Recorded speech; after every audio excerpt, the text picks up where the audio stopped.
Good evening বন্ধুরা, আশা করি সবাই খুব ভালো আছো, সুস্থ আছো। আমিও খুব ভালো আছি। আজ আর ডেলি ব্লগ নিয়ে এলাম না, সকাল থেকে কোনো রকম ভিডিও করিনি। আজকে ভাবলাম একটু অন্য কিছু করে দেখা যাক। মাইক্রোওয়েভটা তো নিয়েছি, অনেক দিন হয়ে গেছে, তাই ভাবলাম মাইক্রোওয়েভে কিছু একটা করে তোমাদেরকে দেখাবো। আমিও শিখবো, তোমাদেরকেও দেখাবো, তোমাদেরকে শেখাবো না, পারবো কি না। তাই ভাবলাম যে আজকে একটা বিস্কুট তৈরি করবো। বিস্কুট তৈরির রেসিপিটা তোমাদেরকে দেখাবো। জানি না পারবো কিনা, কতটা সাকসেস হতে পারবো তাও জানি না। যেটা হবে সেটাই তোমাদেরকে দেখাবো, পারলে পারবো, না পারলে না পারবো।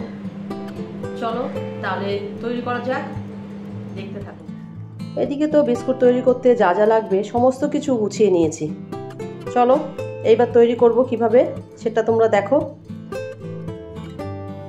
একটা বোল নিয়ে নিলাম। এবার এর মধ্যে দেব 1 কাপ ময়দা নিয়ে নিলাম। এরপরে দেব চিনি গুঁড়ো করে রেখেছিলাম, মানে চিনিটা মিক্সিতে গুঁড়ো করে নিয়ে সেটাই দেব। এটা দেব 1/2 কাপ মতন, বেশি মিষ্টি করব না, এই জন্য 1/2 কাপ দেব। আর দেব 1/3 কাপ সুজি। সমস্ত উপকরণ দিয়ে ভালো করে মিশিয়ে নেব, মানে চেলে নেব। এটা এইভাবে মিশিয়ে নেওয়ার পরে এবার এর মধ্যে আরও কিছুগুলো জিনিস অ্যাড করতে হবে।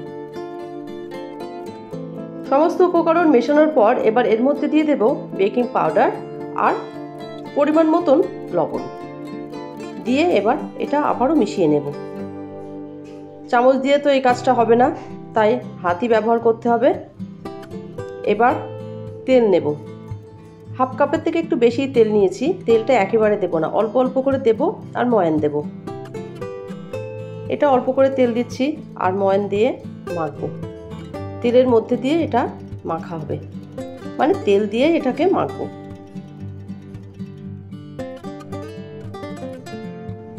দেখো অল্প অল্প করে তেল দিচ্ছি, আবার একটু তেল দেব, দিয়ে এটাকে ভালো করে মেখে নেব, মানে ময়ান দিতে দিতে মাখবো।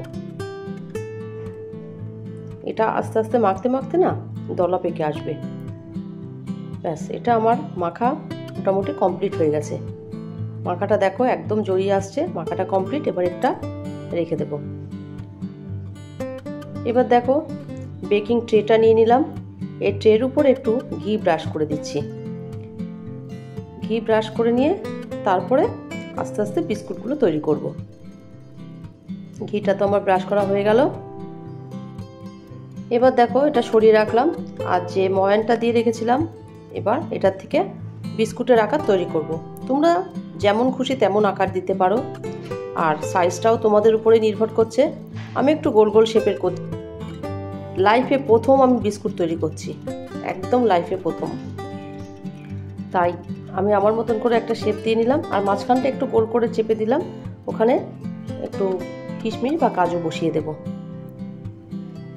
দেখো এইভাবে সমস্ত বিস্কুটগুলো আমি তৈরি করে নিলাম। ওদিকে তো ওভেনটা প্রিহিট করতেও বসিয়ে দিয়েছি। দেখো মাঝখানে কিশমিশ বসিয়ে দিয়েছি। তবে এটা বলে রাখি, এটা তোমরা কখনোই করবে না, প্রথমে কিশমিশ বসাতে যাবে না, কিশমিশ বা কাজু বাদাম প্রথমে দিতে যাবে না। আমার ভুলটা প্রথমেই হয়েছিল। দেখো এদিকে তো ওভেনটা চালু করে দিলাম, হয়ে গেছে, এটা হতে থাক। চলো এবার তোমাদেরকে দেখাই আমার বিস্কুটটা কেমন হলো। চলো দেখো, দেখতে পাচ্ছ কি পরিস্থিতিটা হলো, ভাবতে পারছো? প্রথমবার করলাম, আনসাকসেসফুল, পারলাম না। কিসে ভুল হলো, কিভাবে ভুল হলো, তোমরা যদি আমার ভিডিওটা দেখে থাকো তাহলে বুঝতে পারবে। অবশ্যই আমাকে কমেন্ট করে জানাবে যে কি ভুলটা কোথায় করলাম আমি। পুরো পুড়ে গেছে, দেখেছো? দেখো বুঝতে পারলাম না কেন, কিভাবে এরকম হলো। এই দেখো পুরো বিস্কিটটাই নষ্ট হয়ে গেছে। দেখতেই পেলে প্রথমবার মাইক্রোওয়েভে একটা কিছু তৈরি করতে গেলাম, কিন্তু কি অবস্থা হলো, ওই যে পাশে রাখা আছে। মনটা খারাপ হয়ে গেল, কিছু তো করার নেই, আবার ট্রাই করব। পারবো তো অবশ্যই, চেষ্টা তো করতেই হবে। কেন এমন হলো বুঝতে পারলাম না। আজ আর ভিডিওটা কিছুই দেখানোর নেই, মনটা একটু খারাপ নিয়ে এই ভিডিওটা শেষ করছি। আজ তাহলে এই পর্যন্ত।